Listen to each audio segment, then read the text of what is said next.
Ito ang pinakamahigpit na kulungan sa mundo, na sinasabing imposibleng makalabas kahit mamatay ka sa buto.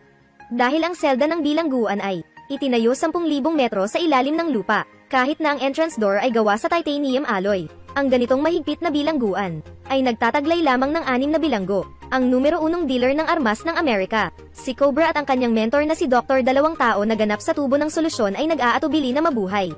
At ngayon ay tinatanggap ng kulungan ang ikatlong bilanggo. Pagkatapos ng simpleng pagbati, hiniling ng warden sa kanyang mga nasasakupan na tanggalin ang maskara ng bilanggo.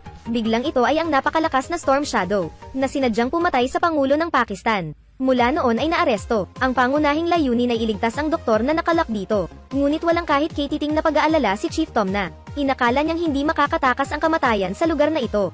Hindi banggitin ang buhay, maghintay hanggang umalis ang warden. Agad na nagsimulang kumilos si Storm Shadow. Tanging makita siyang ipinikit ang kanyang mga mata, at simulan ang pagpapalaganap ng dakilang batas. Direktang 0 ang rate ng puso. Naramdaman ng security guard na hindi ito tama at nagmamadaling. Binuksan ang lalagyan para maghanda sa isang emergency. Biglang nagmulat ng mata si Storm Shadow at hinayla ang doktor sa lalagyan. Mabilis na nalagutan ng hininga ang doktor at namatay. Galit ang pinuno, agad na inutusan ang kanyang mga nasasakupan na pabalibag na barilin ang lalagyan. Ang magulong eksenang ito ay hindi lamang hindi pumatay sa Storm Shadow. Sa kabaligtaran, pinakawalan din nito ang humanoid na hayop na ito. Nakita ko na lang siyang nagdadalamhati, humawak ng 2 magtapon ng kutsilyo at pinatay ang 2 gwardya sa isang kisap mata. Susunod, suntukin ng isang suntok para mawalan ng malay ang isang tao. Muli, ginamit niya ang kanyang akgun para barilin ng ibang tao sa isang salon.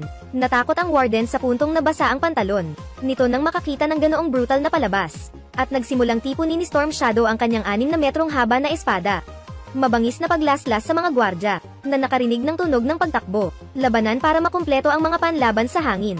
Wala pang 2 segundo, patay na silang lahat.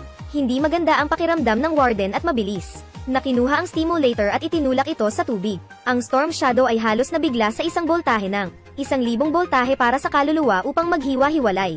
Tumalikod at tumakbo ang warden, ngunit hindi niya kilala ang katulong ni Storm Shadow ay nasa labas na umaatake sa kulungan.